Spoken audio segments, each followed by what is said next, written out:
দেখেন আমাদের দেশের পরিস্থিতি, দেশের অবস্থা। সাতক্ষীরায় মরা গরুর মাংস বিক্রি হচ্ছে। এটা আসলে ঢাকার বিভিন্ন হোস্টেলে হয়ে থাকে, এটা স্বাভাবিক। মরা গরু, মরা ছাগল, কেউ কেউ কুকুরের মাংস বিক্রি করে, বিলাইয়ের মাংস, বা আরও যেন নাম ধরতে পারি আর না, কিতা যেন শুয়োর টুয়োর কিতা কিতা ইতা অতর মাংস বিক্রি করা হয়। এটা বাংলাদেশে সমস্যা নাই, এটা বাংলাদেশে চলে। বাংলাদেশের মানুষ তো আর যা পায় তা খায়, সমস্যা নাই।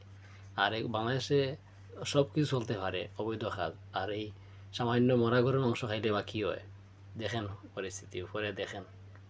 এই যে মরা গরুর মাংস বিক্রি হচ্ছে, যদিও ম্যাজিস্ট্রেট দেখিয়ে ওরা ফালাইছে, ফালাই আর কি হইব, পয়সা দেখি না লইব ম্যাজিস্ট্রেট, অসুবিধা কি? বাংলাদেশে চলে, সব কিছু চলে, ওপেন, কোনো সমস্যা নাই।